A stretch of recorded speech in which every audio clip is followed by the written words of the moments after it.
우리 아버지 하나님의 거룩한 성도 여러분, 하나님의 은혜 안에 지난 한 주일 동안 평안하셨습니까?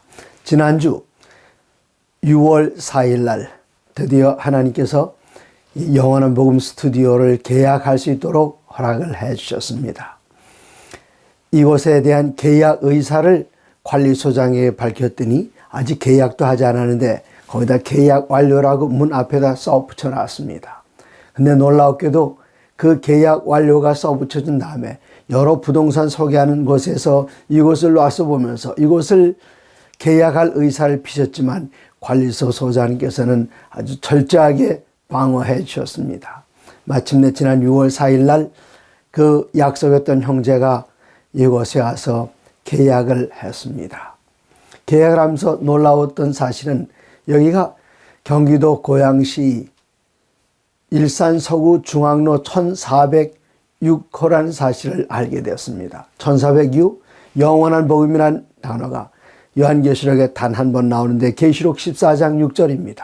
또 놀라운 것은 제가 1분 설교를 계속해 왔는데 지난 6월 4일 날 1406번지에 요한계시록 14장 6절에 나타난 영원한 복음, 바로 그곳에, 그리고 영원한 복음 1분 설교를 쌓은 지 1406번째 설교를 한 날이 바로 지난 6월 4일 금요일이었습니다. 이러한 모든 것들이 어쩌면 일부러 맞추려고 해도 되지도 않고요. 주염역 8번 출구에서 한 100여 미터 떨어진 그곳에, 그리고 제가 사는 집에서 또 100여 미터 떨어진 곳에 아주 정확한 곳에 정확한 장소를 하나님께서 주셨습니다. 여기는 분양 평수가 71평이고 실평수가 30평인데 2억 3천만 원에 계약을 했습니다. 내 바로 2층, 5층에 22평짜리가 나오는데 그곳은 3억 원이라고. 계약이 끝나면서 그 지역의 부동산 값이 올라가는 것을 보면서 하나님께서 가장 정확한 때에 가장 정확한 사람을 보내서 계약을 완료하게 하셨습니다. 계약하기 하루 전날 이 소문을 들은 한 건축을 하시는 장로님께서 오셔서 이 건물을 보면서 너무 좋습니다. 이것 공사를 제가 도와드리겠습니다. 제가 이런 제안을 받았을 때에 엄청난 비용이 들어가지 않았나 염려를 했는데, 물론 여기 리모델링하고 장비를 갖추는 데는 비용이 들겠습니다만 이 장로님께서 목사님, 제가 이 공사를 하면서 1,000만 원의 헌금을 하겠습니다. 얼마나 감사한 일입니까? 돕는 손길들이 여기저기서 모여서 모든 것이 합력하여 선을 이루게 하시는 하나님의 은혜를 감사드렸습니다. 오늘은 우리 모두가 하나님의 영원한 언약에 대해서 공부하는 그 11번째 시간으로 오늘 제목은 새 언약의 성소란 제목으로 말씀을 드리겠습니다. 제가 30대 초반 아직도 젊었을 때에 전도사로 처음 나왔을 때에 저희 아이가 이제 한 돌이 지나갔습니다. 근데 제 아내가 여름 성경학교를 앞두고 성경학교 교사 강습회에 제 어린 아이를 들쳐업고 그곳에 참석했는데 여러 명의 여청년들이 성경학교 교사로 준비하기 위해서 왔습니다. 그런데 제 아내가 한 번도 못 본 그 여청년들이 제 아내에게 와서 저 권정행 전도사님 사모님이시죠? 어떻게 아셨나요? 네, 사모님 얻고 계시는 그 아이가 전도사님하고 똑같이 닮았습니다. 제 아내가 그 얘기를 듣고 와서 깜짝 놀랐어요. 제가 봐도 제 아들이 저를 닮았습니다. 제 아들을 본 사람은 저를 본 것과 마찬가지입니다. 마찬가지로 하늘에 성소가 있는데 이 땅에 하나님께서는 성소를 주셔서 이 땅에 있는 성소를 통해서 저 영원한 하늘 성소를 보게 하셨고, 하늘에서의 우리 주님께서 지금 하고 계시는 그러한 모든 것들을 이 지상 성소에서 있었던 그러한 제도들을 통해서 하늘 성소 봉사가 어떤 것인가를 알려주었을 뿐만 아니라 예수님께서 앞으로 이 세상에 오셔서, 구약시대의 말씀입니다. 앞으로 이 세상에 오셔서 우리 인류 구원의 역사를 위해서 어떻게 일하실 것인가를 성소의 제도를 통해서 보여주셨고, 그 안에서 일어났던 제사라든가 그 성소의 여러 규격이라든가 그리고 그 안에 있는 기명이라든가 이런 것들을 통해서 예수님께서 오셔서 어떤 일을 하실 것인가를 미리 보여주는 역할을 했습니다. 우리 하나님께서는 모세에게 명령을 내리셨습니다. 출애굽기 25장 8절입니다. 내가 그들 중에 거할 성소를 그들이 나를 위하여 짓되, 하나님께서는 모세에게 성소를 지으라고 명령하셨습니다. 성소를 지은 그 목적은 무엇인가 하면 내가 그들 가운데 이스라엘 백성들의 함께 있을 성소를 나를 위하여 지으라 말씀하셨습니다. 하나님의 소원은, 하나님은 하늘에 계시고 우린 저 아래 땅에 있고 이것이 하나님의 소원이 아닙니다. 여러분, 데이트하는 남녀가 결혼하는데 그 결혼하는 이유는 무엇인가 하면은 데이트한 다음에 헤어지는 것이 싫어서 함께 만나서 같이 살기 위해서 그들은 결혼합니다. 그러면 지붕이 다른 서러움이 없어요. 데이트는 매일같이 연결될 것이고, 그리고 그들은 지붕이 다른 곳으로, 남자는 이쪽으로 여자는 저쪽으로 각자의 집을 향해 가면서 정말 다시 만날 날을, 그 시간을 그리하면서 섭섭해하는 그런 것이 아니라, 결혼은 함께 사랑하는 사람끼리 모여서 한 집에 사는 것, 그것이 바로 결혼입니다.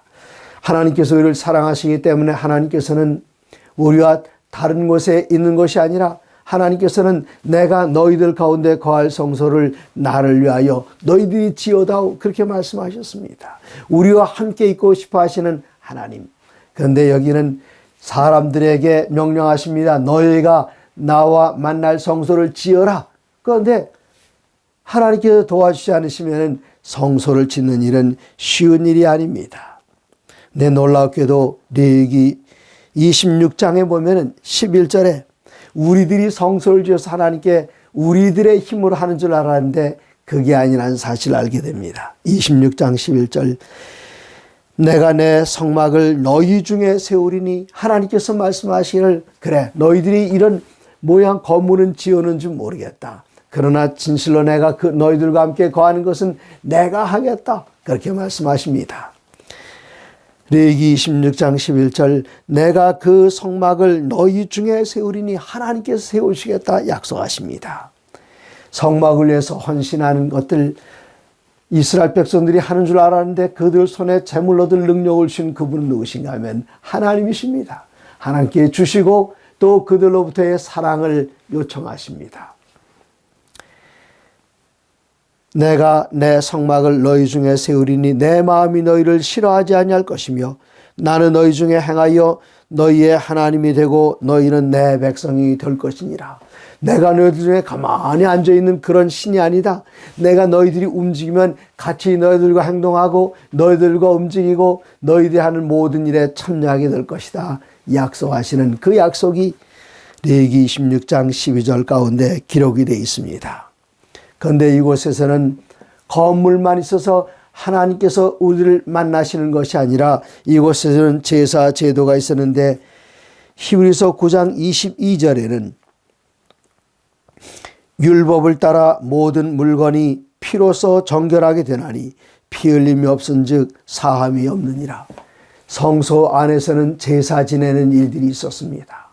사람들이 죄를 지었을 때에 그 죄를 어떻게 했는가? 구약시대에는 앞으로 오실 메시아가 우리를 위하여 거룩한 희생제물이 될 것을 미리 내다보면서 상징적으로 양을 끌고 옵니다. 양을 끌고 오면은 이 죄를 지은 그 사람은 양의 머리 위에 손을 얹어 안수하고 자기 자신의 모든 지은 죄를 하나님 앞에 뉘우치면서 통회하면서 그의 죄를 양의 머리에 손을 얹고 안수하면서 자기 자신의 죄를 양에게 전가시킵니다.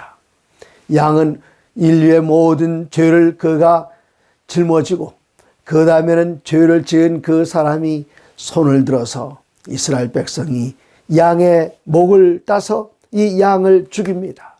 그때 피가 솟구쳐 흐릅니다. 피 흘림이 없은즉 죄사함이 없다 말씀하셨습니다. 이것은 수많은 염소들이 죽임을 당했고 수많은 양들이 죽임을 당했고 수많은 송아지들이 죽임을 당했지만 그 소의 피와 양의 피와 염소의 피가 우리를 정결하게 해주지 못합니다. 이것은 앞으로 오셔서 우리를 위하여 대신 십자가에 달려 돌아가시고 우리의 죄를 모두 다 예수님께 짊어지시고 예수님께서는 그 죄를 십자가에 못 박으시면서 당신께서 흘리신 피와 땀과 눈물을 통해서 우리를 용서의 보좌로 이끌어 인도하시는 것을 구약시대의 양을 잡는 일들을 통해서 나타냈습니다.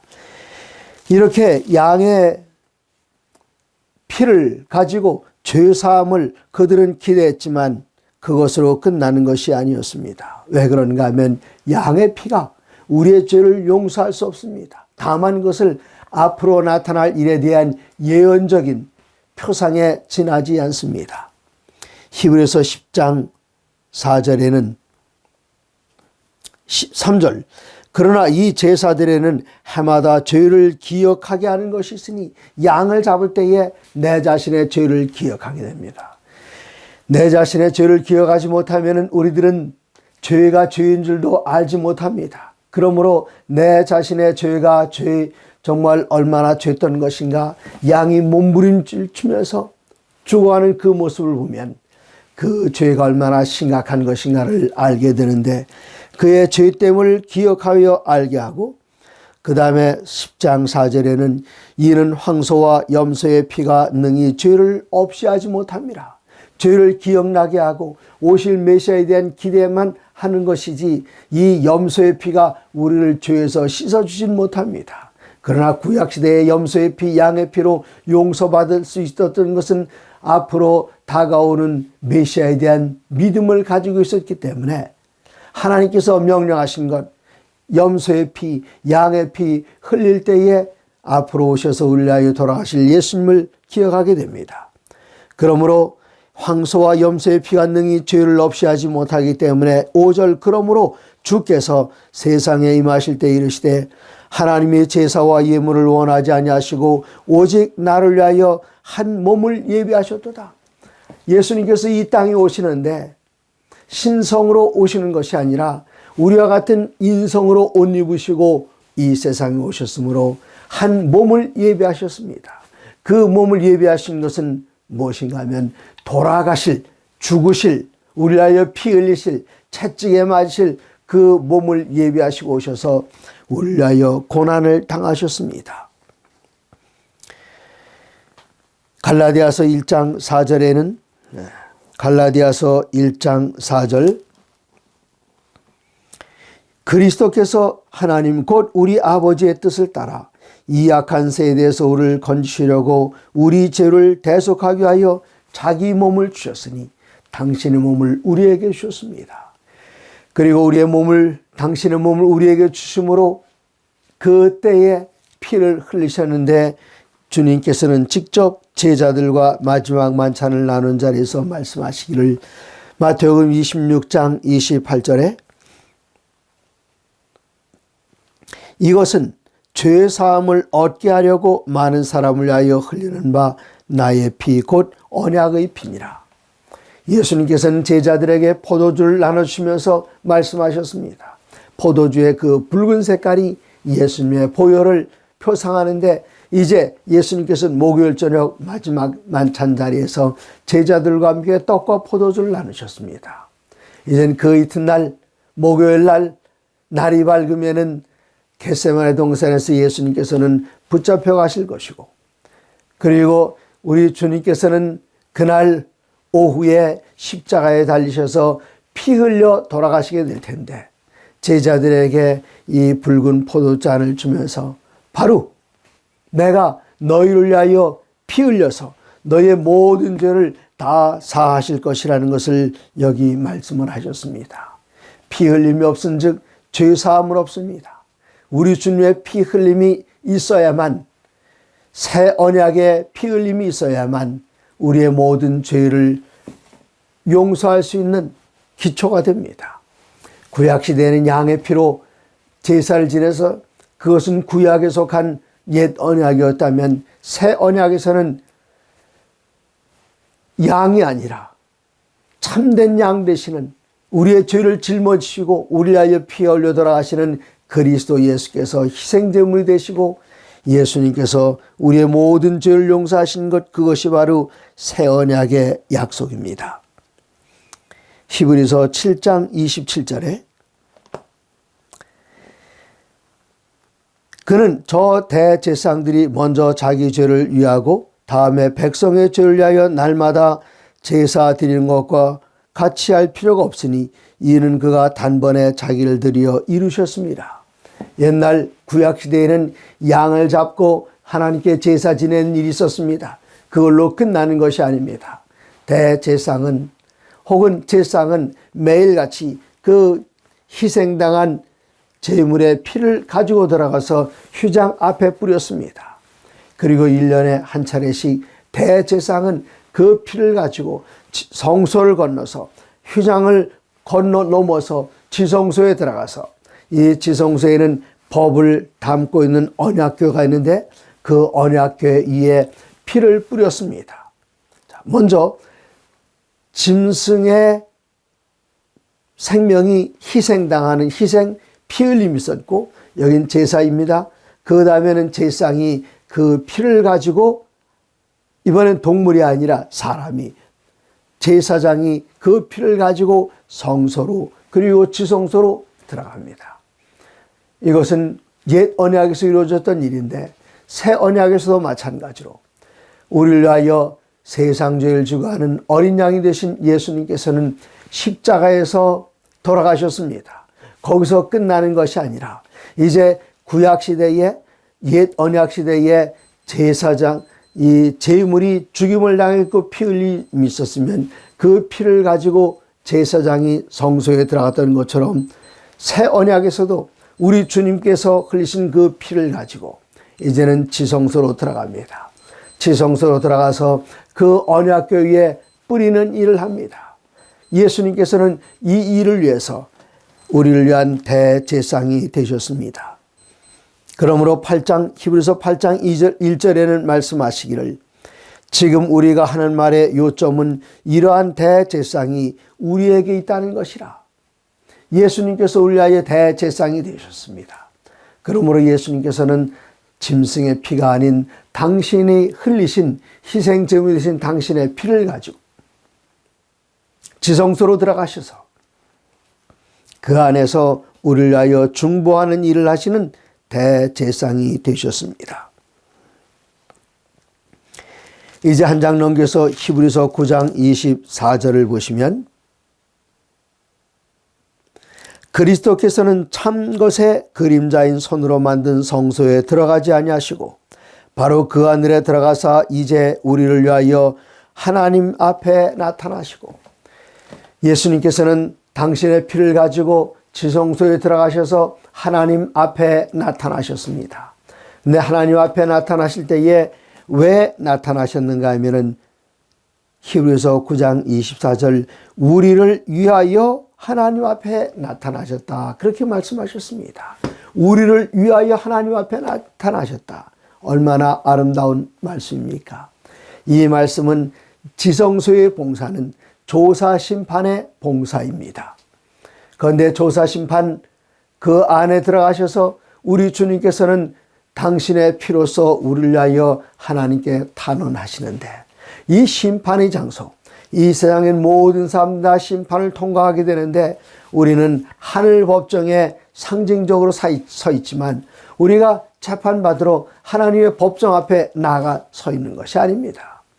이 재판은 우리가 그 재판정에 상징적으로는 서 있지만 우리의 육신이 재판정 앞에 서 있는 것이 아닙니다.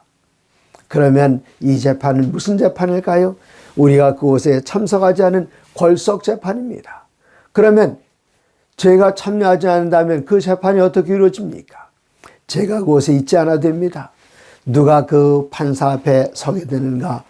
예수님께서는 이렇게 말씀하셨습니다. 마태복음 10장 32절입니다. 누구든지 사람 앞에서 나를 시인하면 나도 하늘에 계신 내 아버지 앞에서 그를 시인할 것이요. 우리를 위하여 우리 주님께서는 당신의 피를 가지고 아버지 하나님 앞에 서십니다. 재판장에 서십니다. 이제 하늘에서 죽은 자 아담으로부터 시작해서 산 자 이름이 다 불려나가게 되고 재판정에 들어서게 될 때에 이제 드디어 제가 재판받을 차례가 되면 피고 권정행하면은 제가 저 여기 있습니다 그렇게 하고 나가는 것이 아니라 저를 대신하여 저의 변호인이 나가십니다. 그 변호인은 누구신가? 요한일서 2장 1절에 우리를 위한 변호인의 이름이 언급되어 있습니다. 요한일서 2장 1절입니다.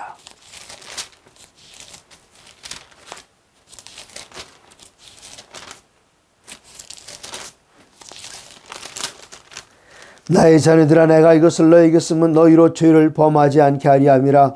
만일 누가 죄를 범하여도 아버지 앞에서 우리에게 대언자가 있으니 곧 의로우신 예수 그리스도시라.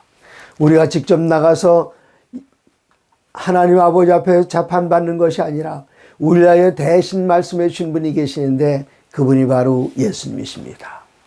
예수님께서 우리를 위하여 변호인으로서 대신 말씀해 주실 때에 누구든지 사람 앞에서 나를 시인하면 우리 주님께서는 아버지 앞에서 이야기합니다.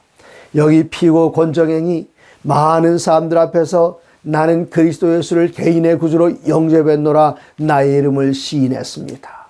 따라서 저도 오늘 여기 피고 권정행의 이름을 아버지 앞에서 시인합니다. 권정행이 나를 많은 사람들 앞에서 나를 안다고 시인했고 나를 믿는다고 시인했고 나의 뜻대로 살았습니다.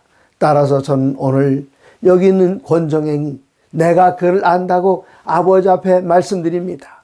그가 나를 개인의 구주로 영접했다고 아버지께서 정행이를 아버지께서 이 세상 사람들을 이처럼 사랑하셔서 저를 보내셨고 제가 그들을 위하여 죽었고 제가 그들을 위하여 피 흘렸고 그리고 그들에게 초청하기를 오라 우리가 서로 변론하자. 내 죄가 주홍같이 붉고 진홍같이 붉을지라도 내 죄보다 더 붉은 나의 보혈을 내가 영접하기만 하면 너의 모든 죄를 다 덮어서 도말하여 버리겠다 이야기할 때에 많은 사람들 앞에서 믿습니다 아멘 하고 나왔습니다. 그러므로 오늘 저는 여기 피고를 하나님 아버지 앞에서 제가 시인합니다. 옳습니다. 그가 나의 보혈을 영접했으므로 그는 모든 죄가 가려졌고 용서받았습니다. 존경하는 재판장님, 제가 그를 위하여 변호합니다. 내가 그를 위하여 생명을 내놓았습니다. 그대로 재판해 주기를 바랍니다. 이것이 바로 새 언약의 결정, 조사, 심판으로 끝나게 됩니다. 이제 하나님께서 모두 받아들여 주셨을 때에 그때의 판결을 누구에게 시키는가? 하늘 성소에서 이루어지는 일입니다. 우리 아버지 하나님께서는 변호사에게 특별한 요청을 합니다.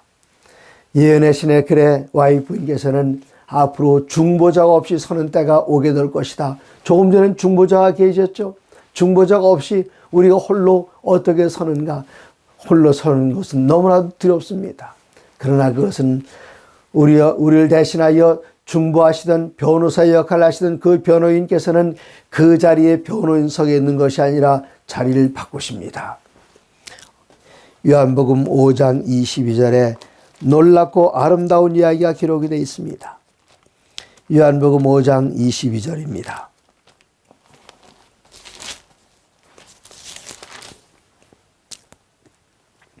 아버지께서 아무도 심판하지 아니하시고 심판을 다 아들에게 맡기셨으니 얼마나 놀라운 복음입니까? 조금 전까지 하나님 아버지 앞에서 재판장 앞에서 내가 그를 안다고 시인했던 우리 주님, 나의 변호사가 지금 변호인 속에 없어요. 중보자 없이 우리가 서 있는 것입니다. 너무나 두렵습니다.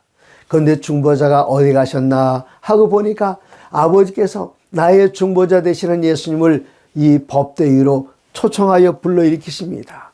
거기 계시 마시고 올라오시오. 예수님께서 올라가셨어요. 내 우편에 앉으시오.